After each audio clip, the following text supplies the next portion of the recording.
상쾌한 아침 원주에서 출발합니다.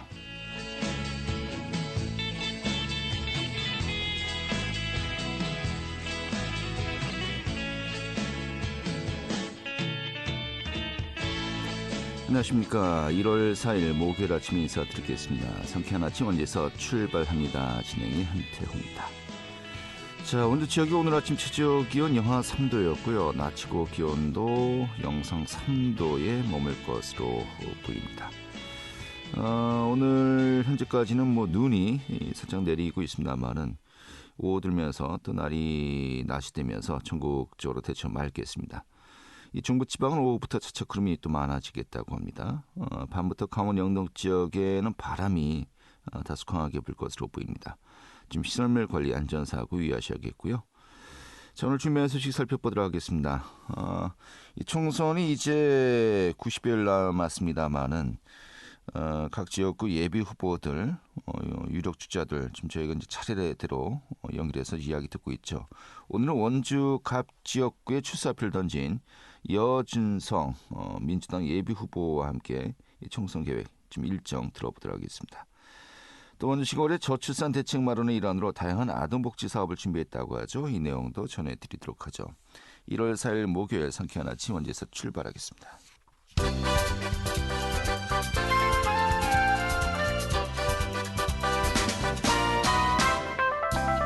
오늘의 뉴스입니다. 여주 원주간 복선전철 조성사업의 착공식이 오는 11일 소원 지역에서 열립니다. 2028년 개통을 목표로 추진하고 있는 여주 원주간 복선전철은 현재까지 단절 구간인 여주시 교동에서 원주시 지정면 구간 22.17km를 연결해서 수도권과 지역경제 거점 간의 연계성을 높인 것이 핵심이고 총 사업비 9,309억 원이 투입될 예정입니다. 2024학년도 초등학교 취약 대상 아동 예비 소집이 2일부터 시작된 가운데 올해 강원특별자치도 내 신입생이 한 명도 없는 초등학교는 19곳으로 집계되었습니다. 이른바 신입생 0명 학교는 2020년에 20곳, 2021년에 16곳, 2022년 18, 2023년에 20곳으로 매년 꾸준히 발생하고 있습니다. 또 입학학생 수도 매년 감소해서 1만 명 붕괴를 눈앞에 두고 있습니다. 이 사립학교 지원과 타 지역 전학 등을 고려하면 실제 입학이 1만 명을 넘지 못할 것이라는 전망이 나오고 있습니다. 정부가 지역 소멸 위기를 겪는 지역을 중심으로 자율형 공립고등학교를 추진하고 있는 가운데 강원도 내 평준화 지역인 원주와 춘천, 강릉 지역의 고교가 관심을 보이고 있습니다. 지난달 말에 교육부는 전국계 17개 시도교육청에 자율형 공립고 2.0 추진 방안을 안내했습니다. 이 자율형 공립고등학교에 지정되면 매년 특별교보금 1억 원을 교육부로부터 지원받게 되고 또 해당 학교가 위치한 지자체와 교육청도 각 1억 원을 투자하게 됩니다. 오늘의 뉴스였습니다.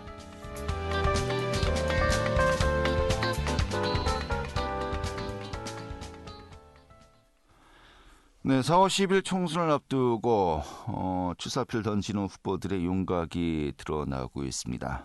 차례대로 또 저희가 지금 일정에 따라서 연결하고 있는데요. 오늘은요. 원주 갑 지역구에 출사표를 던졌죠. 더불어민주당의 여준성 예비 후보 전화 연결해서요. 지금 이야기 들어보도록 하겠습니다. 후보님. 네, 안녕하세요. 네, 반갑습니다. 네, 반갑습니다. 네. 정치 신인이시고요. 네네. 아직은 잘 모르시는 분들이 많습니다. 예, 처음입니다. 네. 예. 이번 또 총선에 출사표를 던지면서 정계 진출 첫 발을 내딛게 되었습니다만은 좀 먼저 본인 소개부터 해주시죠. 이 경력이라든지 또 원주 지역과 연계성이라든지 좀 자유롭게 전반적으로 좀 말씀 좀 해주시죠. 네네. 저는 명륜초등학교 원주에서 태어났고요. 명륜초등학교를 졸업하고 원주고등학교를 졸업했습니다. 그리고 대학교도 상지대학교를 졸업을 했고요. 저는 국회에서 이제 비서 7급으로 시작을 해서 보좌관까지 해서 14년 정도 일을 했습니다. 그리고 문재인 정부가 출범하면서 청와대 행정관으로 들어갔고, 그리고 보건복지부 장관정책보좌관, 그리고 마지막에는 청와대 비서관으로 코로나를 담당하는 비서관으로 해서 문재인 정부 같이 5년 임기를 같이 마무리를 했습니다. 네. 사람들은 저를 보고 대부분 보건복지 정책 전문가라고 이렇게 이야기를 많이 합니다. 그렇군요. 문재인 정부 시절에 이제 행정관을 이제 보냈었고, 여러 가지 뭐 정책을 함께 했습니다만은, 네. 이번 총선에 출마를 결심하게 된 이 출사표를 던진 좀 이유는 좀 어떻게 또 설명할 수 있을까요? 네. 국민 여러분께서도 이미 알고 계시는 것처럼 윤석열 정부가 출범한 이후에 여러 정책들이 많이 바뀌고 지금 후퇴하고 있는 것을 느끼셨을 겁니다. 나라 살림이 많이 엉망이 됐고요. 세수 부족이 60조 가량 되지 않습니까? 네. 그리고 고물가는 계속 지속이 되고 있고 이런 최악의 경제 상황에서도 아무런 대책이 보이지 않는다는 게 문제였다고 생각을 합니다. 그리고 뭐 이태원 참사 그리고 오송의 지하도 참사 다들 기억하고 계실 텐데요. 각종 참사가 일어나도 누구 하나 반성하거나 사과하는 사람이 없었습니다. 문제가 생길 때마다 계속 전 정부 탓만 하는 걸 보고 이대로 가면 정말 큰일 나겠구나라고 생각을 했고요. 네. 그래서 무능과 불통, 독선에 대한 책임을 물어야 되겠다 생각해서 출마를 결심하게 됐습니다. 네.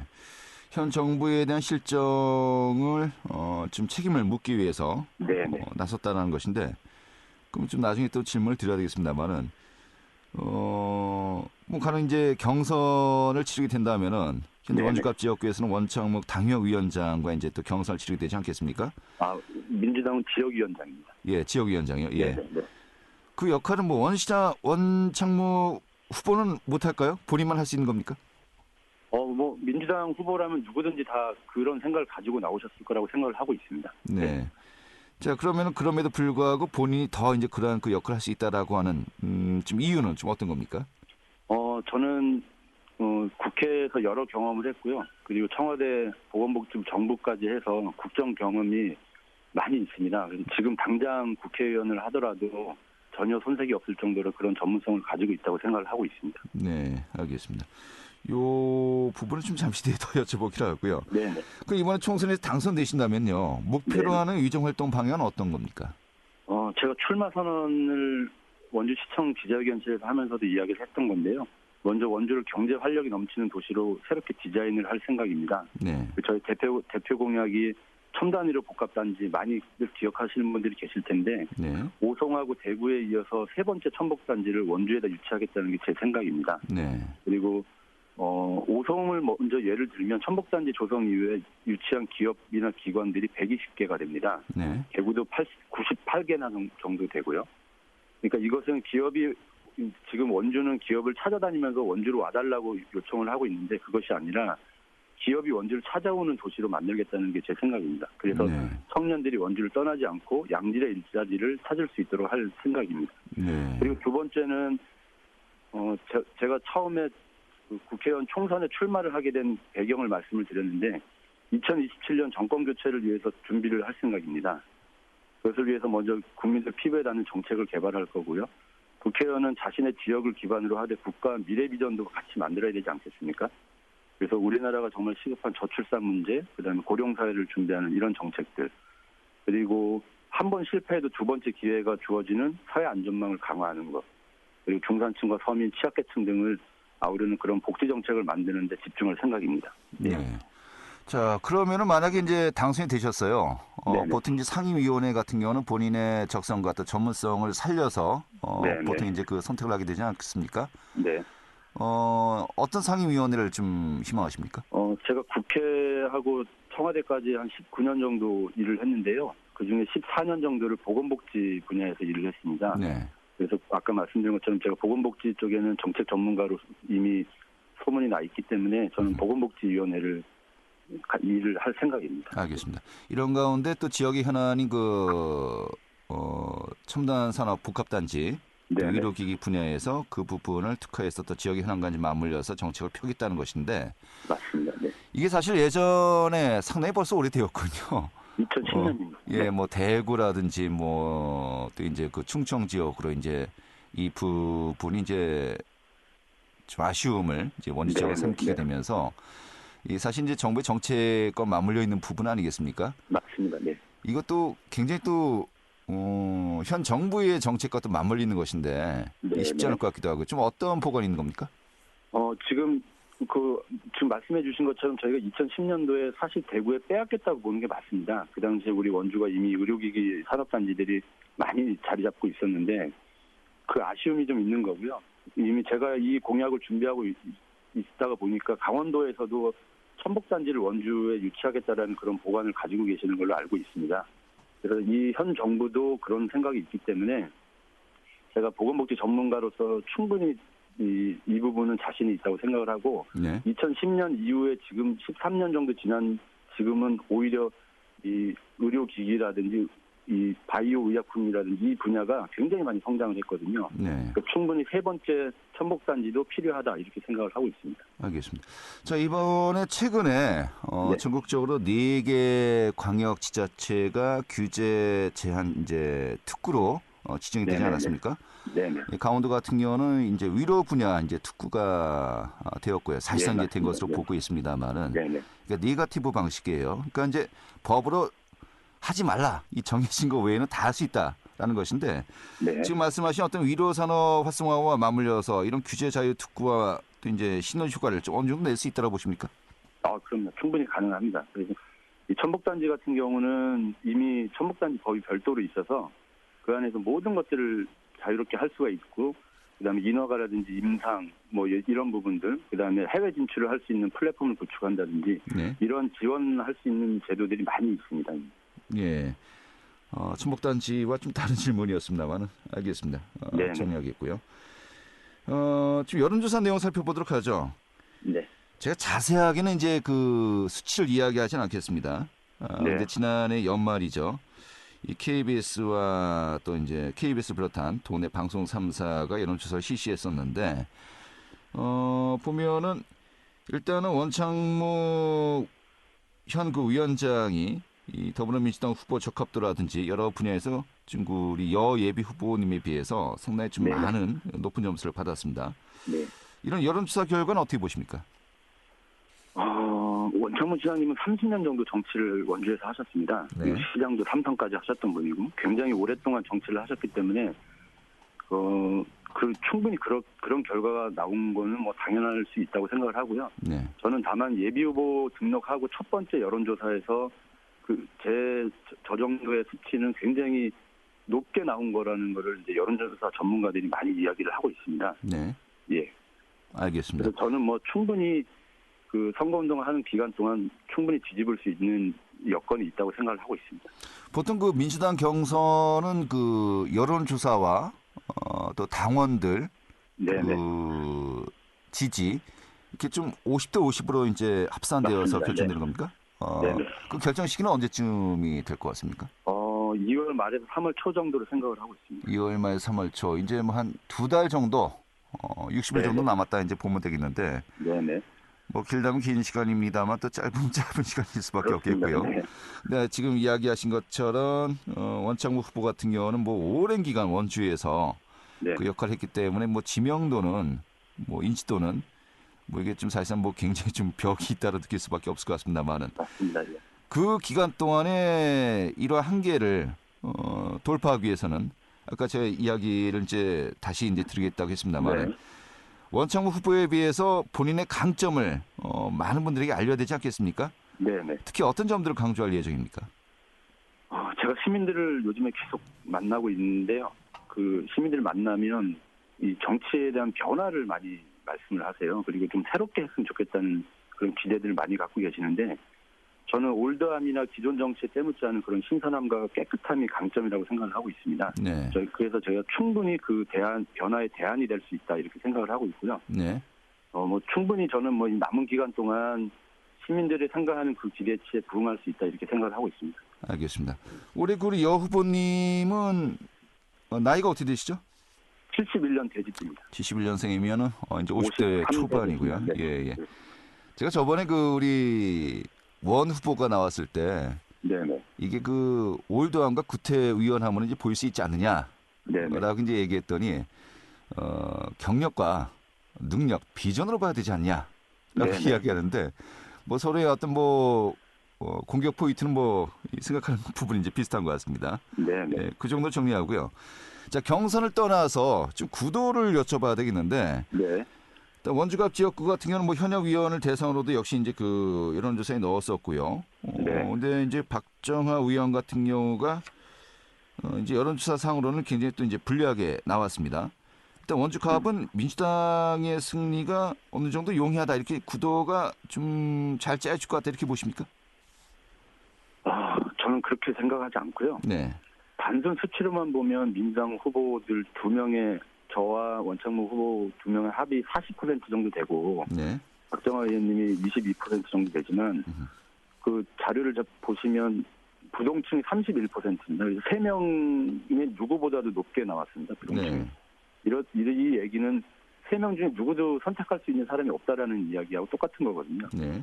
지난 보궐선거에서도 뭐 기억나시겠지만 선거 직전까지는 원창무 후보님이 이기고 있었는데 결과적으로는 굉장히 큰 차이로 졌습니다. 네. 국회의원 선거는 전국 선거가 아니라 지역 선거이기 때문에 어느 정당이 참신하고 능력 있는 사람을 후보로 내놓느냐에 따라서 그 결과가 달라질 거라고 생각을 하고 있습니다. 지금의 여론조사는 사실 큰 의미가 없다고 저는 생각을 하고 있습니다. 알겠습니다. 이렇게 된 이상 제가 이제 말씀드려야겠네요. 지금 거론되고 있는 그 여론조사는 지난해 말 12월 20일 이제 발표를 했습니다. 네네. KBS를 비롯해서 도내 방송 3사가 함께 공동 조사를 했고요. 원주시 갑선거구 500명을 표본으로 삼아서 무선 비율 100%, 이 응답률 및 표본 오차는 95% 신뢰 수준에서 진행이 되었습니다. 이렇게 이야기하고 이제 그럼 수치까지 이야기하죠. 네. 민주당 지지자들을 대상으로 네. 한 또 이제 적합도 수치를 보면 또 이제 원 전 시장이 48%, 네. 여 후보님이 23%로 나왔어요. 네. 하여튼 뭐 격차는 분명히 있는 것은 뭐 사실이고요. 네. 이 부분 아까도 이야기했습니다만은 남은 기간 동안에 이제 열심히 노력하셔야 될 것 같습니다. 네. 그러면은 쉽지 않을 것 같다. 뭐 이런 여론조사 수치만 그 절대적으로 신뢰하기에는 여러 가지 뭐 많은 또 변수가 있을 것이다라고 이제 이야기하지 않았습니까? 네. 그러면은 좀 객관적으로 현역 의원이죠. 국민의힘 박정하 의원. 네. 이제 한 1년 반 정도 지난 거죠. 위정 활동에 대한 평가를 하신다면 어떻게 하실 수 있습니까? 그 전에 적합도 얘기를 자꾸 하셔서 제가 잠깐 말씀드리는데 12월 초에 ARS 여론조사가 한번 나온 적이 있습니다. 이렇게 되면 또 다 얘기해야 됩니다. 예. 근데 그 여론조사에서는 제가 원창무 후보님을 이겼다는 것만 잠깐 말씀을 드리고 그래서 저는 지금의 여론조사는 큰 의미가 없다는 걸 알겠습니다. 말씀드리는 겁니다. 해볼 만하다 정도로. 박정하 의원님에 대한 평가는 사실 뭐 제가 평가할 위치는 아닙니다. 네. 그렇지만 어쨌든 여당의 추석 대변인도 하시고 굉장히 활동을 많이 하셨기 때문에 그런 부분들은 뭐 높게 평가를 할 수 있습니다. 그런데 다만 저는 여당의 대변인이라 하더라도 현 정부에 대한 국민들의 평가가 굉장히 낮지 않습니까? 그러면 그거에 대한 불통이라든지 가족의 문제라든지 이런 잘못된 부분이 있으면 당연히 비판도 하고 그래야 되는데 그런 부분이 좀 보이지 않아서 그게 좀 안타까운 점은 좀 있습니다. 네, 그래요. 자, 이제 정리를 좀 하도록 하죠. 네. 오늘 11일까지인가요? 출판기념회가 가능한 것이요? 예, 맞습니다. 네. 예. 이런 가운데 오는 6일이군요. 원주문화원에서 이제 코로나 전쟁을 이겨낸 소통의 힘, 누가 싸웠는가. 역시 이제 그 보건 의료 전문가로서의 본인의 장점을 책 제목만 봐도 이제 강조하고 있는 것을 알 수 있겠습니다만은 이 출판기념회 좀 일정을 좀 소개 좀 해주시죠. 예, 오늘 6일 토요일에 그 원주문화원에서 3시에 계획을 하고 있습니다. 네. 그리고 말씀하신 것처럼 책 제목이 누가 싸웠는가 코로나 전쟁을 이기는 소통의 힘인데 이것은 제가 그 보건복지부 정관정책보좌관을 하면서 SNS를 통해서 가짜뉴스나 허위정보하고 싸우면서 그 코로나를 위기를 극복했던 그 내용들을 담고 있습니다. 네. 그 안에는 이제 우리 잘 아시겠지만 정경 질병청장님하고 대담도 같이 실려 있습니다. 많이 오셔서 책도 좀 구매해 주시고 이야기도 좀 들어주시면 감사하겠습니다. 네. 알겠습니다. 오늘 직접 오셨으면은 좀 얼굴을 직접 보면서 여러 가지 좀 이야기를 나눌 수 있었을 텐데, 좀 질문과 좀 대화가 이게 좀 아무래도 한계가 있었네요. 네, 죄송합니다. 네. 알겠습니다. 이렇게 정리하겠고요. 뭐 이제 이 선거가 좀 무르익으면 익을수록 네네. 또 저희가 또 자주 연결해서 좀 이야기를 들어봐야 될 것 같습니다. 오늘은 예, 예. 그냥 그때는 제가 직접 출연하도록 하겠습니다. 오늘은 그냥 인사하는 정도로 네네. 만족하겠습니다. 네, 고맙습니다. 고맙습니다. 네. 네, 이 더불어민주당의 여준성 원주갑 예비 후보였습니다.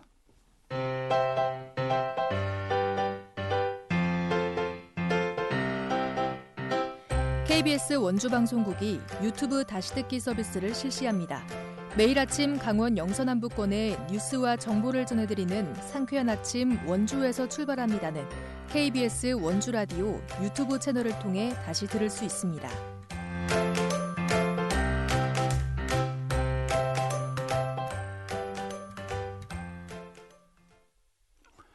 네, 지금 시각이 8시 51분이고요. KBS 원주방송국의 상쾌한 아침 원주에서 출발합니다. 함께하고 계십니다.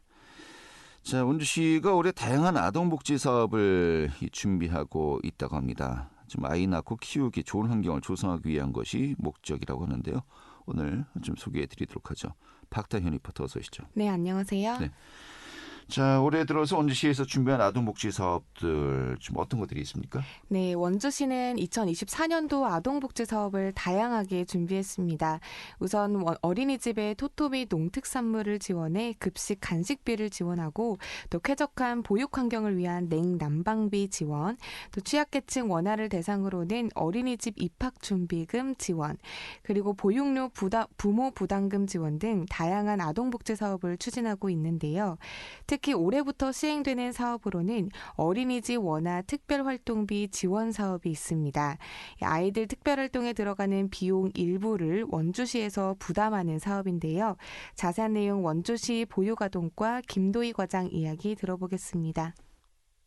예, 올 한 해 원주시는 영유아의 건강한 성장 발달을 위해 어린이집에 우수 농산물인 토토미와 유제품을 지원하였으며 쾌적한 보육 환경을 위해 냉난방비를 지급하였고 취약계층의 영유아가 어린이집을 입학할 때에는 10만 5천 원의 입학 준비금을 지원하였습니다. 아울러 민간과 가정, 협동 어린이집에 등원하는 3세 이상 원아 보육료 중 부모 부담금을 매월 최대 9만 1천 원까지 지원하는 등 우리 아이들을 위한 다양한 보육 정책을 펼쳤습니다. 내년에도 원주시는 세수의 급감으로 예산이 많이 부족함에도 기존 보육사업 예산을 삭감 없이 편성했으며 아이들에게 다양한 체험과 교육의 기회를 제공하고자 어린이집 3세 이상 원아에게 매월 3만 원의 특별활동비를 신규 사업으로 편성했습니다.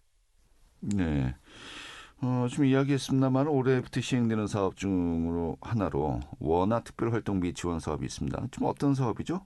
네, 올해 원주시는 2024년 본 예산에 10억 8천만 원을 신규 편성해 올해부터 어린이집을 이용하는 3세 이상 원아 2,800명에게 1인당 월 3만 원의 특별활동 프로그램 경비를 지원하는데요.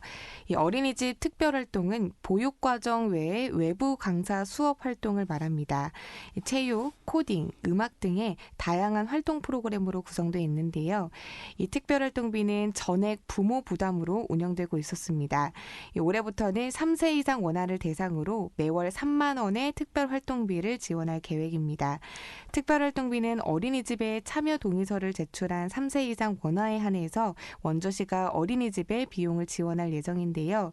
이 외에도 원주시 보육아동과에서는 올해 도서관 3개소에 있는 놀이체험실을 별빛 놀이터로 명칭을 변경하고 놀이시설을 더 확충해 운영할 예정입니다. 또 새로 신축하는 당구동 행정복지센터 내에도 장난감 도서관과 실내 놀이터가 들어설 예정인데요. 이어서 원주 시민분 이야기 들어보시죠. 둘째가 올해 4살이 됐는데요. 특별활동비 같은 경우에는 필수로 내야 하는 건 아닌데 다른 애들이 할 때 우리 애만 안 할 수 없어서 마지못해서 시키긴 했어요. 이게 매달 6만 원 정도 나오는데 그 절반을 지원해준다고 하니까 부담은 진짜 줄어드는 것 같아요. 지금까지 시에서 다른 거 지원 받던 것도 있는데 이렇게 확대해주니까 요즘 같은 불경기에 도움이 정말로 많이 될 것 같고요. 애 키우는 입장에서는 이런 혜택들이 도움이 될 것 같아요. 네. 자, 좀 해당 사업들 좀 참고하셔서요. 많은 분들 좀 놓치지 않으셨으면 좋겠네요. 네, 아동복지 사업으로 이 부모들이 부담을 조금은 덜 수 있을 것 같은데요. 이번 연도에 새롭게 시행되는 특별활동비 지원 사업으로 아이들에게 배움의 기회는 넓혀주고 또 부모들에게는 아이 키우기 좋은 환경을 조성해 줄 수 있을 것 같습니다. 네, 알겠습니다. 오늘 이렇게 정리 아주 잘 들었습니다. 네, 감사합니다. 네, 박다현 리포터였고요. 자, 1월 4일 목요일에 함께했던 상쾌한 아침 원제에서 출발합니다. 오늘 패닉의 노래죠. 내 낡은 서랍 속의 바다 좀 보내드리면서 인사드리겠고요. 내일 다시 또 뵙도록 하죠. 고맙습니다.